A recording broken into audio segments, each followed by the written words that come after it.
Welcome to everybody. We have more already than 200 people around. It's wonderful to see everybody. And we're going to really, today is really an opportunity, I think, for all of us to do a moment of meditation. I've got one of these awful new watches that tells me I have to meditate every morning. I have to do the 10,000 and I now have to also meditate. What a pain. But this is a bit of a moment, I think, where we all go, where are we? Okay, so let's take a look at what we've been doing up to now. Very windy, says Jerome in Aix. Oh, again, Aix can be windy, can't it, at this time of year? I cannot believe we've had so many webinars. For those of you who are new, greetings to our new joiners. You, by the way, can access any of these webinars. They're all there to be accessed, but you can see how we really started from the very beginning, trying to make sense of this. And to be honest, I'm sort of thinking about my HSM team at the moment as well. This is a sort of sense-making time, I think. Those of you who know I keep a diary, and the journalists around you, I know you're kicking yourself that you didn't keep a diary, but I did. Where are we? We are now volume 19. Volume 19, I know, who would have known on March the 24th, 2020, that there would be 19 volumes to come. Yes, so where are we? So I'm just going to start today with really just a moment of reflection. I think we all need to take a collective big intake of breath, don't we? So where have we been? Well, we've shifted organizations at enormous speed. We've really rolled out some amazing new technologies that we didn't know we could use before. And there's, of course, as you can see from all the developments coming, there's a lot more to come. We began to understand that everybody, we might have been in the same storm, but everybody was in a different boat and they had their own experience. So I think this has been a real moment of empathizing. Of course, we designed our approach to hybrid. Those of you who don't know, but you really should, I just got it here as a prop. There it is. Somebody did that for me. That's the front cover of Harvard Business Review in May 2021, called Doing Hybrid Right. So, hybrid became very important. But I think, looking forward, I think there's still more change on the horizon. In a way, that's what we're going to talk about today. We're now not just thinking about new ways of working, we're actually implementing new ways of working. And that's going to be very tricky, I think. I would be terribly, terribly sad if in a year's time we all go back to where we were before the pandemic. I would be extremely sad about that. And to be honest, that's why I wrote the book, Redesigning Work. Here it is, another prop, out on March the 22nd, I think, in the UK, May in the US, published in the UK by Penguin, in US MIT are publishing it, November in Japan. So, I was really keen to sort of say, we've got to get this right. There's no question there's been changing expectations, and Andrew and various other journalists have written amazing pieces about just what's happening to how we're feeling about work. The market is changing. There is a lot more competition for talent. At the same time, we know that some people who are in low-skilled work are really suffering. Big variations in pandemic. I know some of you are coming in from Melbourne, where you've really only just come out of lockdown. And of course, huge technological advances as the big technology companies make big investments in virtual living. And we don't really know how that's going to affect our work, but we know that it's going to make a big difference. So we're going to use 4 mentees today, because I think that a great way of getting together. We now have 230 people on the line. Let's just hear where we are. So could you go to your mentee? There it is. We've got it in the chat as well. And use the participant code. Well, you can see it in the chat. And the question I'd like you to consider is, what surprised you on your organizational journey? What is, looking back to the couple of years that we now have, what were the surprises? And as I say, this is one of 4 mentees in the session today. So I think we'll have a great opportunity to hear about what are the surprises? So just pop in, yeah, that's a very interesting. Speed of adoption, resilience, speed of response, speed. Um, uh, oh, that's interesting. How many managers can't wait to go back to normal? Well, we're going to talk about managers today because I think that that's going to be the key to what's going to happen next, actually. Speed is really coming out, I think, as our number one. Speed of response, adaptability, the whole questions of connectivity. I'm very keen on social capital and talking about networks, and certainly that really came into to the sort of a really important point. Just how easy it's been for us to connect. To be frank, these 16, 18 webinars that we've run have been very much in response to the technological capability, but also our acceptance of doing stuff like this on Zoom or Microsoft Teams. Focus on people and safety. Yes, I think that's going to come up. The fact we were so agile. So really, I think, if we take a look at that Menti, what that's telling us is, we were amazed at how resilient we were. We were astounded at how agile we want to be and how we became and how fast we changed. But at the same time, there is some concerns that people want to get back to where they were. And that's a narrative that I'm listening to very carefully at the moment. Those of you who've seen some of my earlier presentations know, and you see it in my book as well, that I use the concept of freeze, unfreeze, refreeze. This is the refreeze. And, we have a chance now to get those crystals in the right shape as the organization refreezes. So let's take a look at what we know about what has changed in terms of this narrative. And please, by the way, do use the chat. We have time for Q&A later, but if there's anything you'd like to say or ask in the chat, we have the chat open, so I'll be monitoring the chat as well.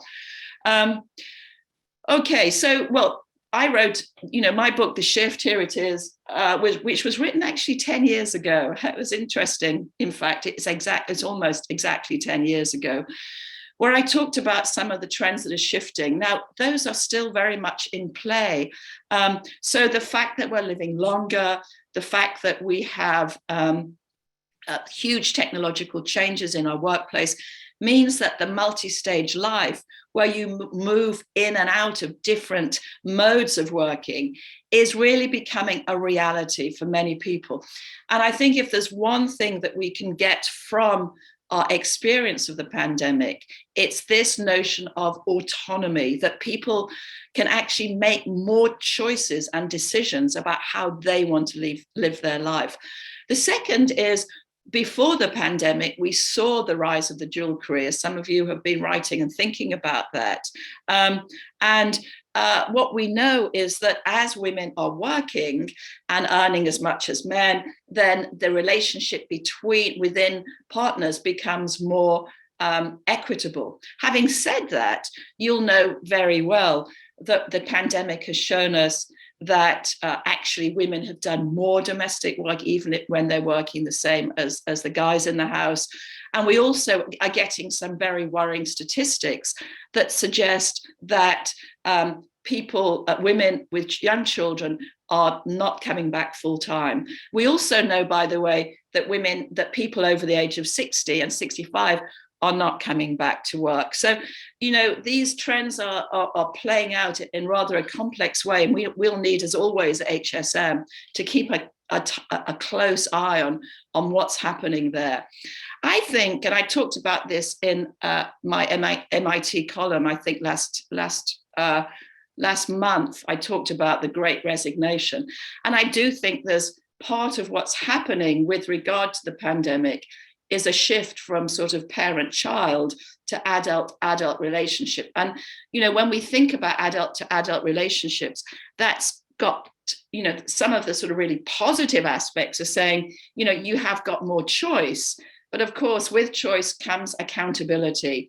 And I think that what the pandemic has done is to create a greater sense of personal agency, but it's also in the next few months, going to create a greater sense of people having to acknowledge the choices they're making. So no question that employers are reevaluating what they want. And these are three of the things that we're noticing. First, they've adopted new habits. I was doing an interview yesterday with someone who's writing a profile of me, and one of the things I said, because she said, well, you're a psychologist, which I am. My PhD is in psychology. So she was saying, well, is psychology really driving what you're thinking at the moment? And I have to say that the thing I'm most fascinated by right now is habits. I do think that how we structure our lives, of course, our personality plays a role in that. But I think more profoundly, it's the day-to-day habits that we develop. And the way that we used to work had a whole set of habits associated with them about what we wore, getting into the commuting trains, all of that. All of those habits have now gone, and a new set of habits have taken their place. I think that those will be hard to shift. We've had more autonomy, and we've liked it, and we've had more choice, and we've liked it. So what do we need to do now as we look into the future? Well, here's what we at HSM, and indeed my work at London Business School, is thinking about. The first is, I'm going to watch very carefully where we get to in terms of flexible, autonomous work. That's why I really, worked incredibly hard last year to get this book out next month, because I wanted to say, we need to keep focusing on flexible, autonomous work. And that means we have to redesign work. And that's really why I'm focused on that. We need to create good jobs. One of the things that was very clear before the pandemic is a growing divide between people, frankly, like all of us, who have good jobs, and people often in the gig economy on 0 hours contracts with low pay.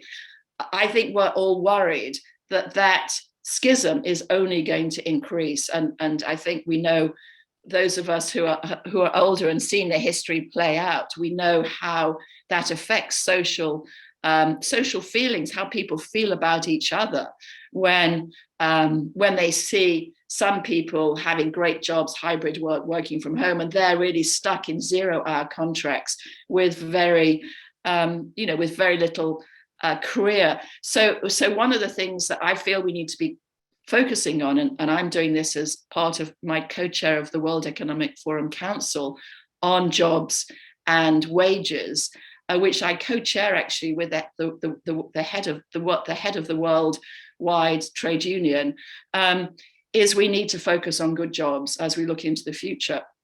And third, we need to keep an eye on first movers, which is something that we at HSM and we at LBS do all the time. And the reason I say that is that it really doesn't matter what you're doing in your organization, because anyone with any skills, i.e. somebody you want to retain, is looking around the landscape and they're noticing that another company is saying things like, you can have your flexible public holidays, or we'll fly you in to the office, or we'll give you paid leave for the birth of your grandchildren, or we'll give you a 4-day week, or we'll redesign our offices. So it doesn't matter what you're doing, because out there are first movers in every single one of your sectors who are jumping in now and talking about what they're doing. And that's the comparison that's the comparison that's going to be so important.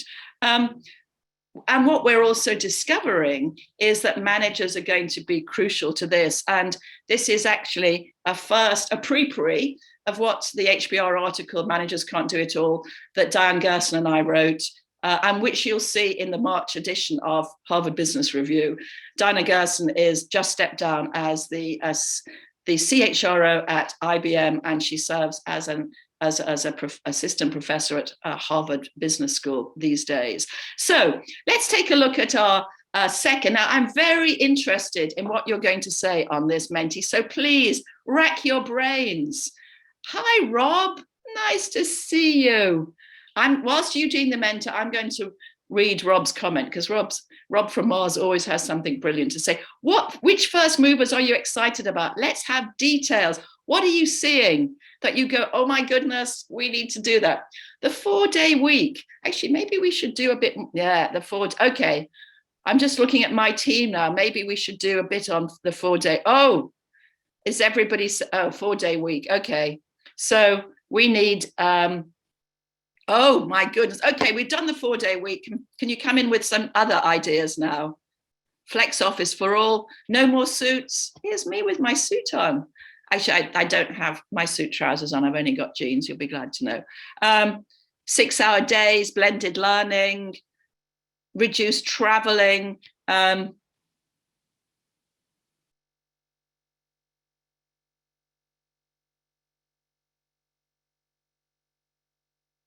Oh yeah, great comment from Rob, actually.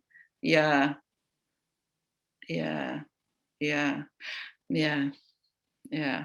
Remote work. 4-day week is a game changer, says a number of you. If you're doing a 4-day week, if your company is thinking about 4-day weeks, can you put that in the chat and we'll follow up with you? Work from anywhere for X weeks a year, Kate. Yeah, I've written about that in the book, actually. We've followed a company who says you can work anywhere you want 3 months a year. Gosh, how amazing is that? And they're in the finance industry with high digital skills. So I think that's going to be a game changer. So these game changers are really important. And fewer back-to-back meetings, that's a game changer, isn't it? Yeah. That Alice is making a good point that quite a lot of this isn't really new, but we're investing more in marketing and employer branding. That's a really good point, actually. That there's also branding opportunities here.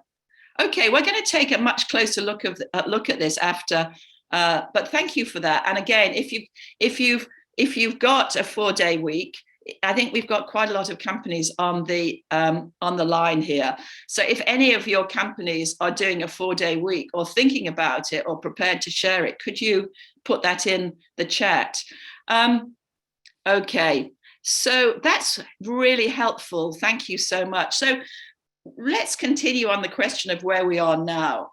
And it seems to me that we're beginning to move into a period of tensions. And these are going to, the way that these tensions are resolved is going to be an important part of what this story looks like. And let me just remind you, what some of these tensions are.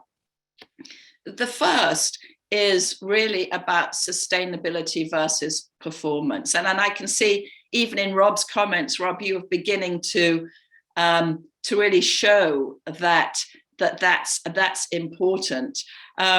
So actually Michelle makes the point, seeing some countries move to the right to disconnect, and some of you are in countries which are saying that.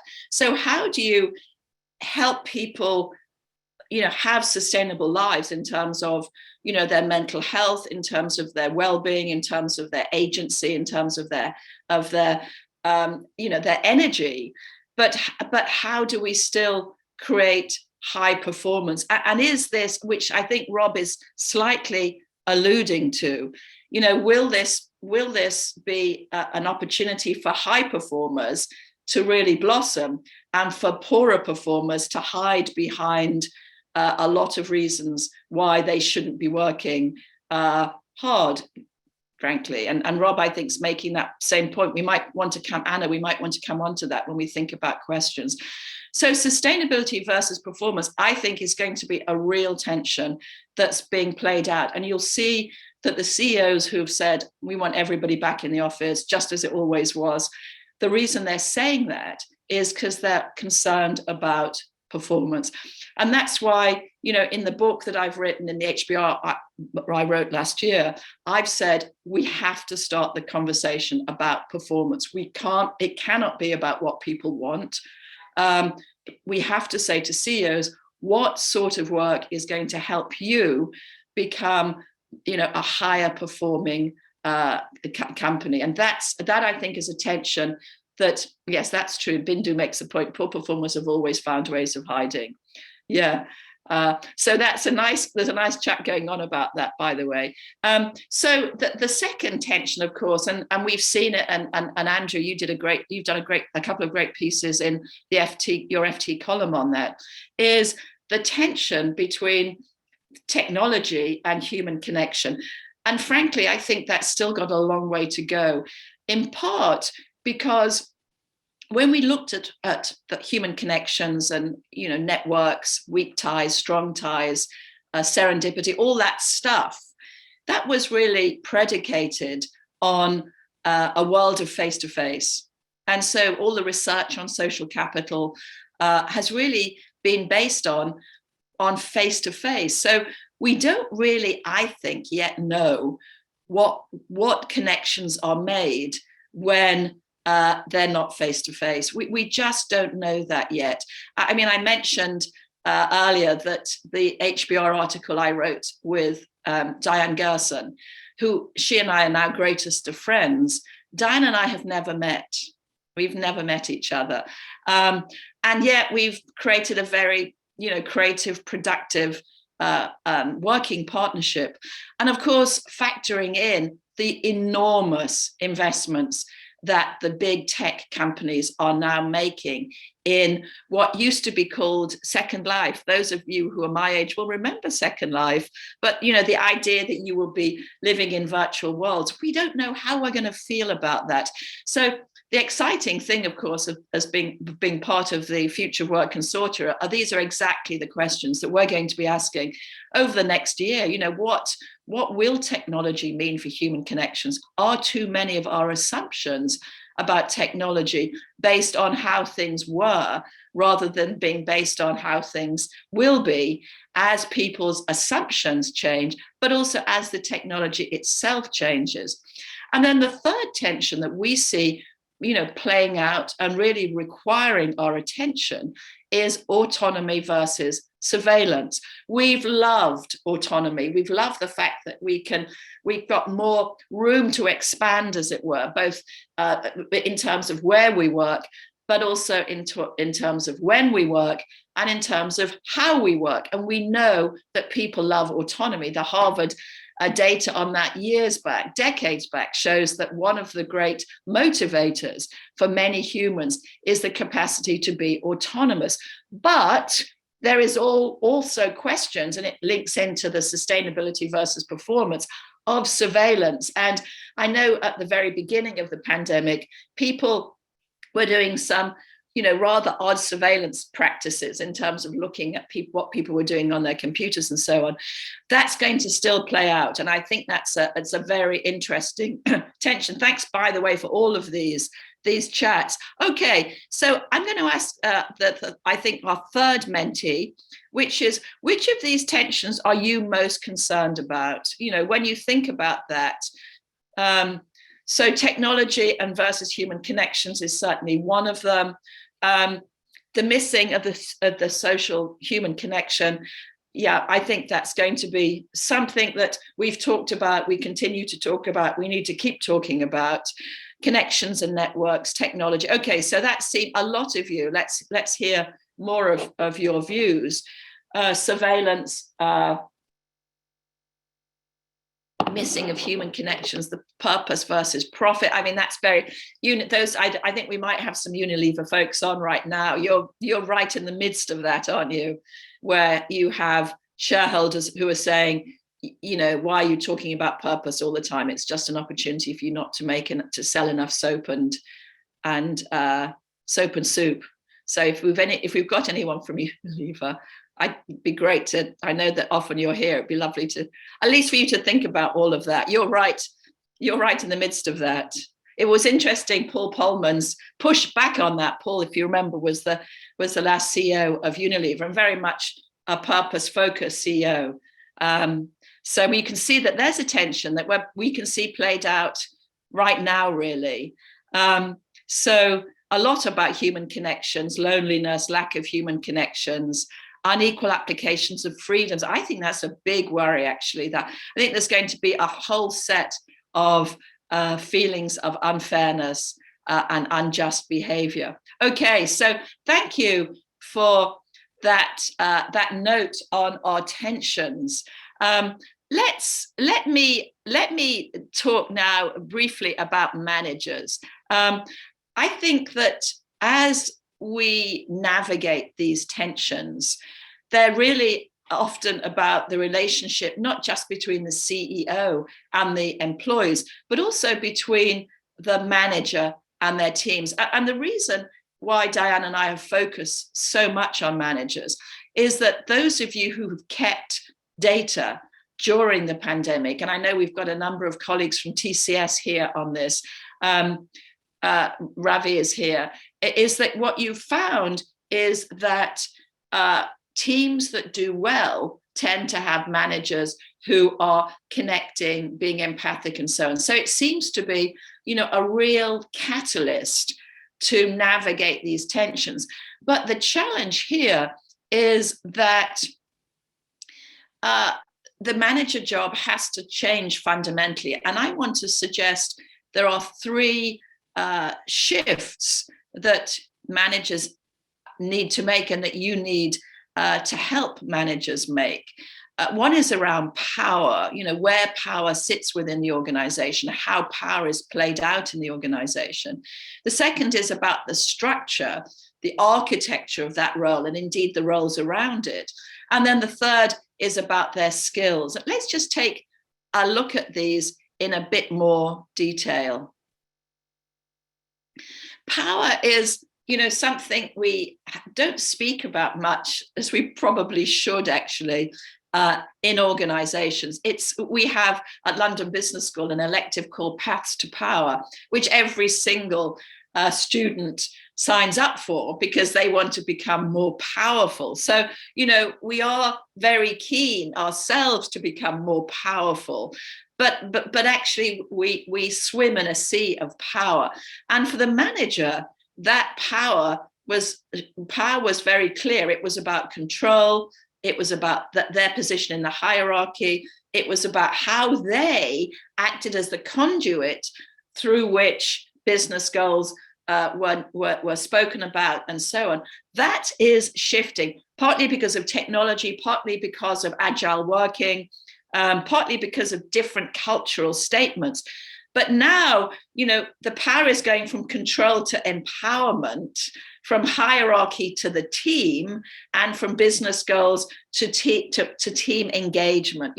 How do we help the team in an engaged way become more focused on business goals? But it's not just about a power shift. Underlying these issues are also shifts in skills. And, that's from, sort of overseeing work. And that's really where one of the tensions really comes up, isn't it? Which is, how am I moving from that tension of surveillance to tracking progress? It's going from assessing to coaching, and the skills are going from directing to supporting. These, by the way, are very different skill sets, and that those skill sets, that shift will have to be made. The third is really about the structural shifts, in terms of fixed teams to fluid teams. By the way, hybrid is only going to make this even more crucial, that managers are now managing fluid teams. Now, those of you who have gone agile already know that. But for those of you who haven't, you'll find fluid teams are very different proposition in terms of a management role as opposed to fixed teams. The second structural shift is from, the annual performance management, which, by the way, for many of you has been a key part of the structural architecture of your organization, to something which is much more ongoing and focused a great deal more on development. And then thirdly, from linear progression, where basically the role of the manager is to control how people move within their team, to really saying, I need to give you the skills so that you can move yourself, that you can go outside the team as well as inside the team. So let me just ask you, by way of sort of the final mentee, which are the capabilities that you're most focusing on right now? And by the way, if you're doing anything interesting with managers, we'd love to hear about that in the chat. And again, we can follow up with you, because managers remain an area of real interest to us. So empathy, resilience, empathy is coming out a lot. That's going to be very much part of how the manager relates to others. But resilience is really about how they relate to themselves, isn't it? How they remain flexible, trust, productivity, self-leadership, trust. How do we make sure that we support managers to be empathic, to create trust? We know that empathy and trust are highly related to each other. Yeah, no more 9-box grids, says Nick. Way. Yes, no more 9-box grids. Psychological help, listening. So there's a whole set of sort of social skills you're speaking of, isn't there? Listening, trust, creating psychological safety, being empathic. But then there's also structural stuff like empowering others, really team coaching and development. So a number of you are saying moving to coaching rather than simply controlling, having fun. Oh my goodness. I think that's one. I know we've talked about this right the way through all these. We need to have a bit more fun, don't we? I know everyone's really thinking hard about how do we have more fun. Okay, so as we move towards the end of our conversation, thank you so much for that. We're going to move into Q&A. But before we do that, let me just remind you, as always, of our 6 key takeaways. Number 1, create flexibility. Honestly, we're going into the refreeze. If you don't create flexibility, shame on you, really. I speak, as some of you know, as a 67, well, I'll be 67 next week or the week after. Honestly, this is the only time you've ever had to do this. I have never, ever in my whole career seen such an amazing opportunity to create flexibility. If you go back to where you were, shame on you. Flexibility will enable autonomy. Autonomy drives performance. We know that. That's a well understood, psychological link.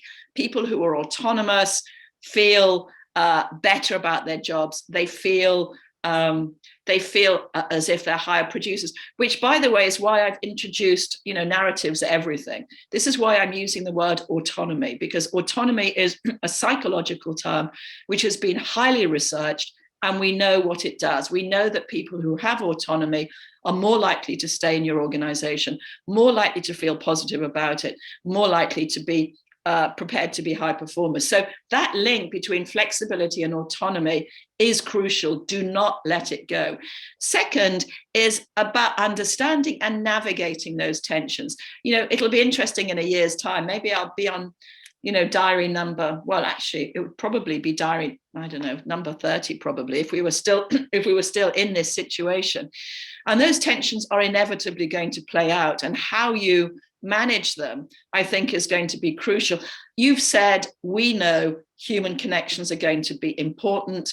We've got to think more about how to maximize the virtual aspects of human connections, but also maximize the face-to-face. Honestly, we know what was happening in offices before the lockdown. If you think that an office was a place before lockdown where everyone was creative and bumping into each other, that's not the case. We know research shows that before the pandemic, people came into their office. They were mostly in open plans, which everybody hates.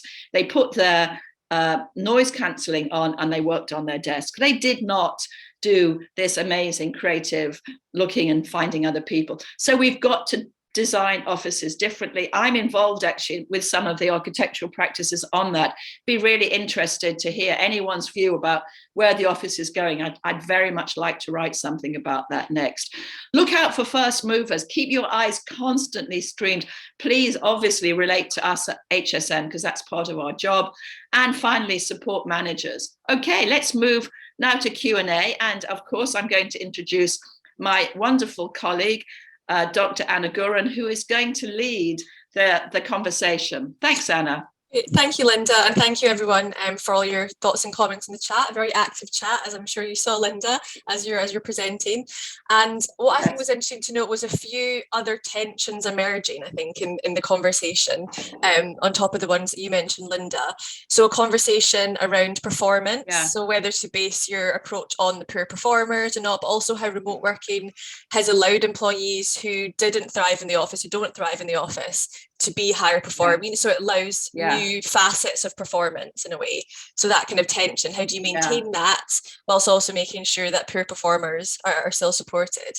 The second was around this surveillance versus autonomy tension and the link to trust, which I think was interesting. A comment from Alice Breatherton around how we're starting to see the trust erode from that enforced trust that we had at the start of the pandemic. So leaders are now calling for more surveillance as a result of that, as they're seeing that or they're perceiving that trust to start to erode. And then the final tension, which I think is interesting to note, is around Rob's point earlier on how some people are deciding what is best for them in the short term, but not considering the longer term impact on others in the team and on the broader culture.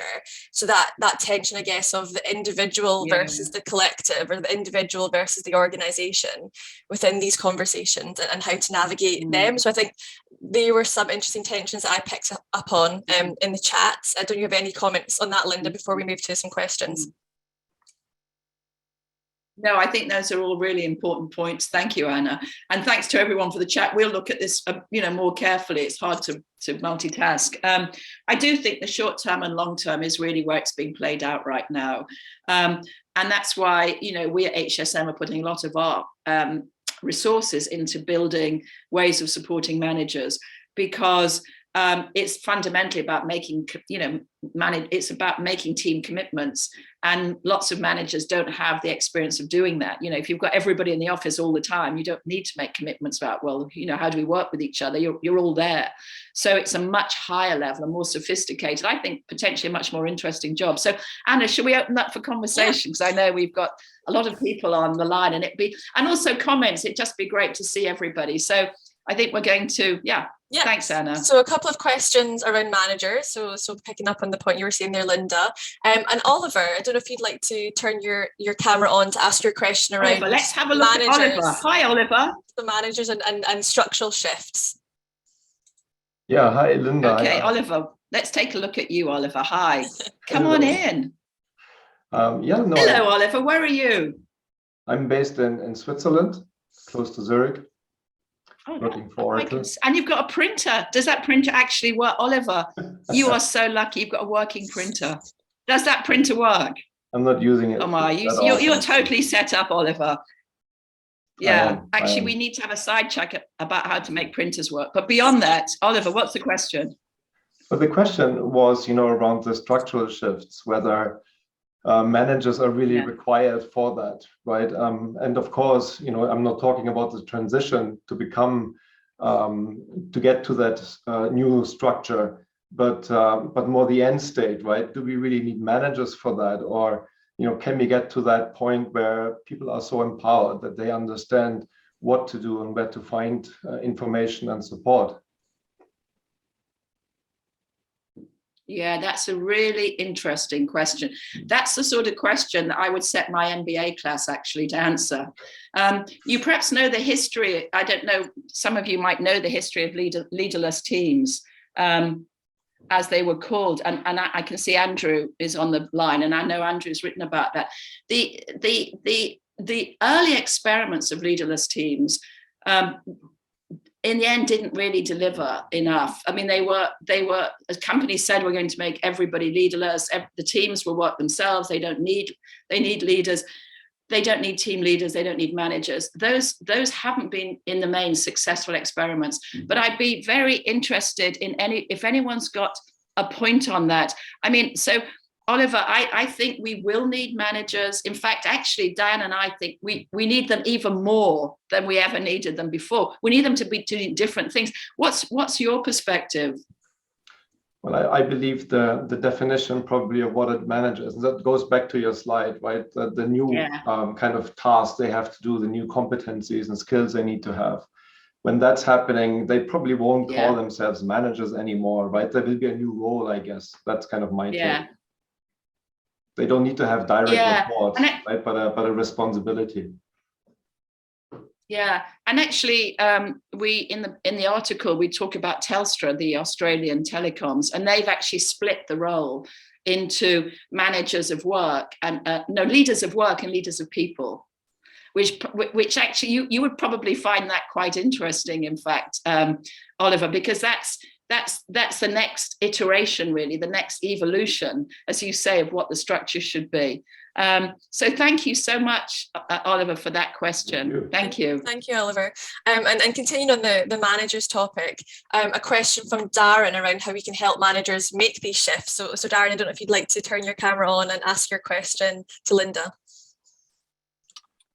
Yep. Hi, Lynda. Darren calling from Tokyo. Good to talk to you again. Hi, Darren. Lovely to see you.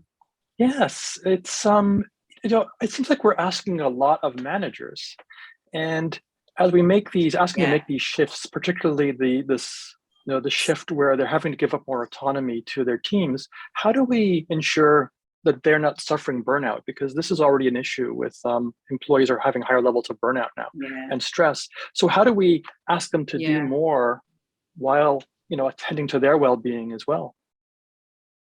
Yeah, well, that's really why Diane and I reckoned that you have to have those 3 shifts, because the point that the opening piece on our article is this is an unsustainable job. Exactly the point that you've made, Darren. I mean, it just and I see it as an academic.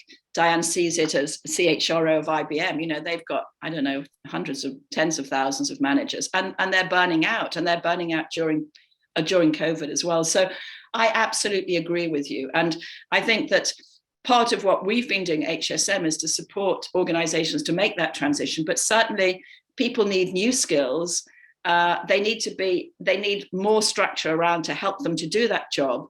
And also, for example, one of the things that IBM has done is really introduce quite a lot of AI, not surprising, to support them to take stuff. I mean, Diane talks about it as taking stuff off their plate. The way she sees it is, managers now have this massive plate because you keep just putting stuff on it, don't you? So you can have this, you can have this. And now there's this huge plate of stuff they've got to do. So you have to find ways of taking that off, either by helping them to become more skilled or by changing the around them, bringing in AI and so on. So I agree with you that this is, by the way, that's why we wrote the article, and it'll be out next month. Exactly that point, that at this stage in the journey, the pandemic journey, it's now about managers, and it's an unsustainable group. I mean, Darren, what's your view on that? It's a bit of a catch-22, because we're asking them to give autonomy so they have less work, but a lot of them are feeling resistance to giving up what they've been doing, maybe for many of them their whole career, which has been this more of like hierarchical command control as well. So I think it's got to come also maybe from empowerment from upper management. Executives also maybe have to do more to kind of let the managers know this is the new way of work, and maybe somehow bypass them, have skip level meetings with their direct reports, so direct reports have an experience of moving and engaging up with the upper management. Well, I think that's happening anyway, Darren. I think one of the things that's been hard for managers is that CEOs can now relate directly to employees, completely taking them out of the loop. And so we saw a number of different ways when we researched this question. One way was, as I said, change the name and actually bring them together as a community. So we've seen a couple of examples in organizations where they think of the managerial community as a community, and they talk to each other, because of course now we've got this amazing connectivity, virtual connectivity, and share ideas and are spoken to by the CEO. So for example, Standard Chartered Bank, one of the organizations we looked at, the CEO addresses that team as a team. You are the managers of this organization. You're really important to us. This is what you do. The way that Diane did it at IBM is they also had licenses to operate. So they have a whole set of outcomes that they're measured against. And if they don't do it, they lose their certificate to be a manager. And actually there's been, that's been pretty tough. I mean, there are a whole bunch of managers who are no longer certified to be managers. So it's both helping, but also making clear what the performance standards are and operating. Now, of course, not all organizations are the same as IBM, and some of you wouldn't feel comfortable about that, or it's not how you do things. But it's interesting that there are organizations out there that are saying this is a certified position. If it's like doing, it's like me having to do my driving test again. If you don't pass, you can't be Joan, I see that you've got your hand up. Sorry, Anna, I'm just jumping in because I can see go ahead. The hand up. Yeah. Yeah, hi Lynda, thank you. It's been great so far. I'm interested to know whether you have any views on the whole concept of proximity bias. You talked about how women may be less likely to return to the office, and I've been seeing a bit of a write-up around this issue. What are your thoughts on that, Lynda? Yeah, well, thank you so much, John, for the. As a psychologist, we know it's a fact. I mean, we know that you're more likely to be friends with the person who's next door to you. We know you're more likely to marry the person who was on the same, corridor as you at university. Of course, now everybody meets their partners through online dating. But we know that proximity is very, very crucial. But Joan, what we don't know is how technology will change that. We actually really don't know. So, for example, I just said to you, the research shows that you marry the person on the same corridor as you at university. And that was certainly the case for my generation. We really did marry the person, who we sat next to at university. But my kids are all marrying, without exception, people they met online, without exception, by the way. And so we haven't really caught up with the fact that, proximity is becoming less important. And I think, Joan, to your question, I have a feeling, and I speak as a researcher now, that as researchers, we haven't been fast enough to catch up with the new realities of life. Joan, I don't know what your views are about that. I guess what I'm saying is proximity an old-fashioned concept? Yeah, and I guess I think it's becoming old-fashioned, but in the context of work, I still think that proximity can make a difference in terms of the level of influence you might have in a scenario. So I'm curious to see how we make sure it doesn't become. And certainly we know that. What we knew before the pandemic is that people working from home were less likely to be promoted than those working in the office because of proximity.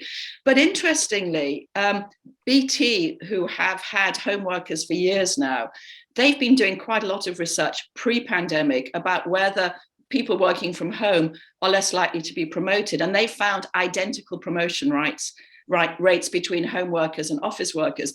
But they've got a whole set of processes to make sure that home workers have their voices heard, are noticed. So, I think, Joan, proximity happened because there wasn't anything else in place, and you were overwhelmingly influenced by, the person sitting next to you. But in the companies that we've looked at, and I've written quite a lot about a company that's entirely virtual, always has been entirely virtual. There, they've put in a lot of other ways of connecting, which is not based on face-to-face proximity. But you're right, Joan, right now, if all the guys go back to work and sit in the office and all the mums with small children sit at home, you will notice that in the promotion and the salary negotiations. And I think we're already, I know a number of you are following that we're already seeing that. I think there was a comment about that in the chat as well. That's that point, Lynda, as you say, if more women choose to work remotely, then that impacts their promotion. What does that mean in a broader sense? But before we close, we've just got 5 or so minutes left. Sarah, I see that you also have your hand up. If you'd like to ask your question to Lynda. Yes, hi, thank you, Lynda, for your time. That was really great.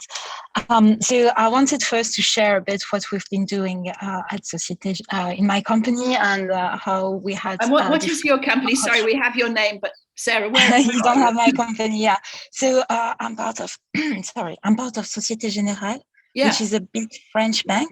Yeah. And it's interesting and I'm at the headquarters, so I have a view overall of the whole group, and it's interesting to actually see how everybody is acting differently in terms of hybrid work. We're talking about a company that is within 60 countries. We're talking about 150K people roughly, and so I wanted to share with you 2 examples that we have had, and also a question around this. The first one, which is one in France, we have this first digital bank in France. It's called Boursorama, and it's part of Société Générale. It's about 400 people. And what they decided at the beginning, so before the crisis, there was no work from home. No one was allowed to work from home. And obviously, everybody had worked from home, and the head of the bank decided then that all the people that were frontliners, so that were doing the call centers things, dealing with things that were measurable and with key results that were clear, would be since this summer, would be allowed, would work from the office only 2 days a month. Wow. Oh, that's very interesting. Yeah. So that means that half of the company. I'm not sure I understand. Sorry. Sorry? That's my Alexa. I don't know what it is. All right. Talk to me at this odd moment. It doesn't understand anyway, so. He doesn't understand the French accent. No. So all of a sudden, so what they did is that then those 2 days at the office were like days that were really thought through, where people had to go from conferences to conferences, and they could see everybody from the management. And so they did that for like half of the staff. For the other half, we're talking about management people, like layer of people who are like working more on design or dealing more with the high leadership type of people. They decided to stay on the 2 days remote working per week. Mm-hmm. And they say that it's because they think that the face-to-face proximity is creating something. Yeah. And now we are like with I'm so sorry. Thank you. I mean, Sarah, this is absolutely fascinating. I know we would love to carry on the conversation, but I noticed that it's clicking by. But really, I mean, what you're talking about, and I think there's a whole bunch of people on the call today who are going through those experiments.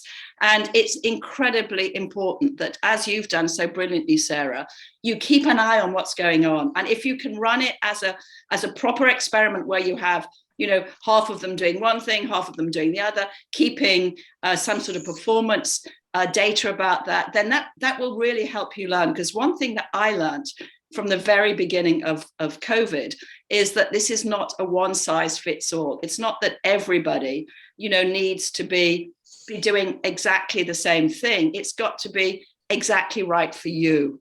Back over to you, Anna. So thank you so much, Sarah, for those comments. Anna. Thank you, Sarah, and thank you, Lynda, and thank you everyone for all your comments in chat. Still lots of comments coming in, and particularly around these tensions around managers and how to be intentional as we start to move forward.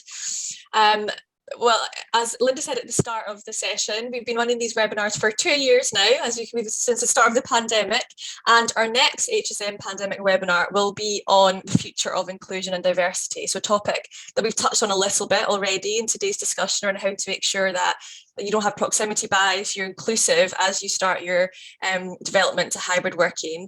And in this webinar, Emma Birchall, who's Global Head of I&D at Ericsson, will be in conversation with HSM Advisory's Managing Director, Harriet Molyneux, on what is the future of inclusion and diversity. What are the facets that we need to think about? What are the elements you need to make sure that you avoid, the pitfalls you can avoid to make sure that as you're starting to redesign work, you do so in a way that is inclusive and involves everyone. So we'll send through more information on that webinar, alongside the recording of today's session, a summary and some collateral of the fascinating discussion we've had today. And very much looking forward to seeing you all on the next webinar in a month's time. And thank you again, Lynda, and thank you everyone for joining us today. Thank you. Thank you. Thanks, Anna. Thanks. Lovely to see everybody.